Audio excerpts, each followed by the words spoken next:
Vector NTI version 11 is a licensed software. This video is made using an older version, which is version 10, and it was free. For all the cloning exercises included in the workshop, version 10 and 11 work very similarly.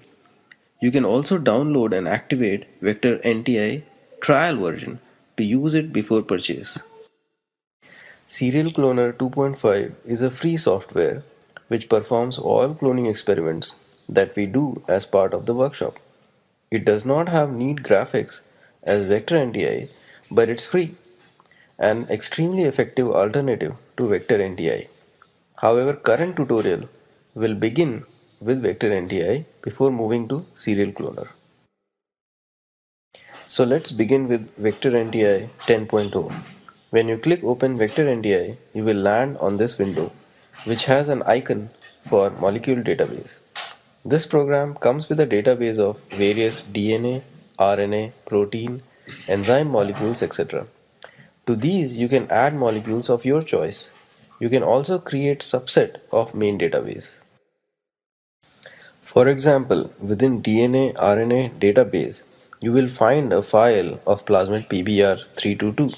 It's a widely used E. coli cloning vector. When you open the file, you see a bunch of information about this plasmid.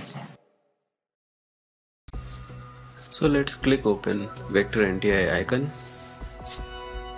At the top, you can click on local database icon, which will open all sorts of molecules stored in this program.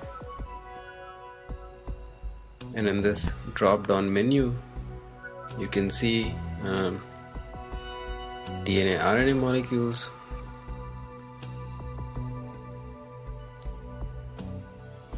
protein molecules, enzymes, oligos, etc. Now within DNA RNA molecule, you have main list which contains all sorts of DNA RNA molecule which come preloaded and the ones which you have accumulated during the usage. You can also have subsets. So if you are working on a specific project, then you can create your own subset, put a name of that project, and get all the relevant molecules in that subfolder. You can drag from the main list into your project folder.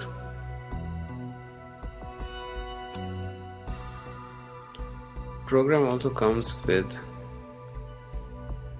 huge list of restriction enzymes. You can have your own subfolder which may contain restriction enzymes in your own lab. So like lab restriction enzymes.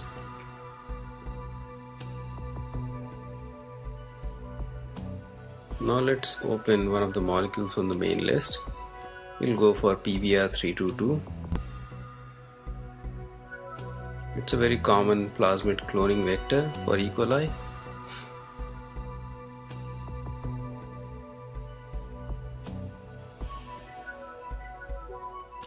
I'll just adjust the panes a little bit.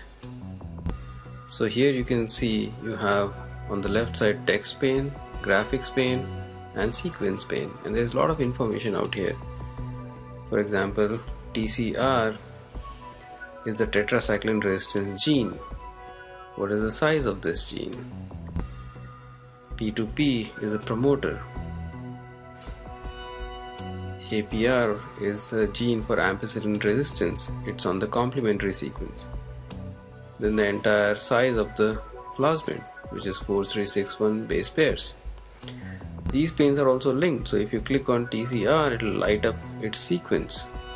For example, here it starts with ATG, which is the start codon, which codes for methionine, and it ends with the stop codon TGA.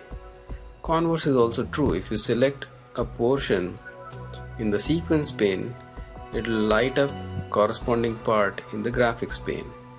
Now all this information is also present in the text pane.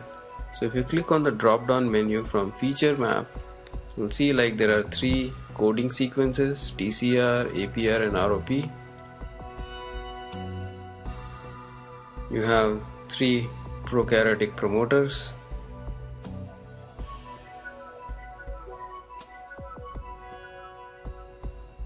and origin of replication, etc.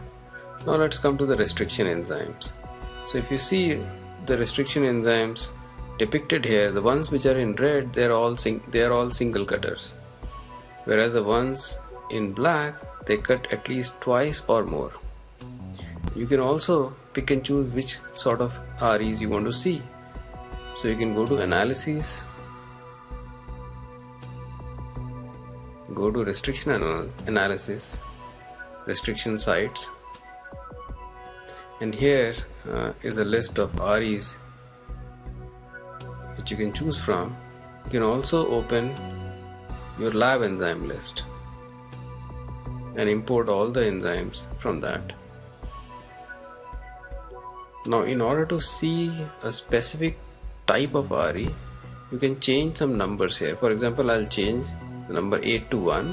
What it says is ignore restriction enzymes having more than one site. That means ignore all the REs which cut twice or more. So I'm basically selecting for single cutters.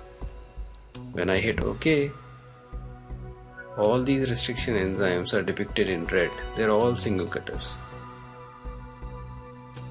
This function is pretty useful when you are cloning a gene.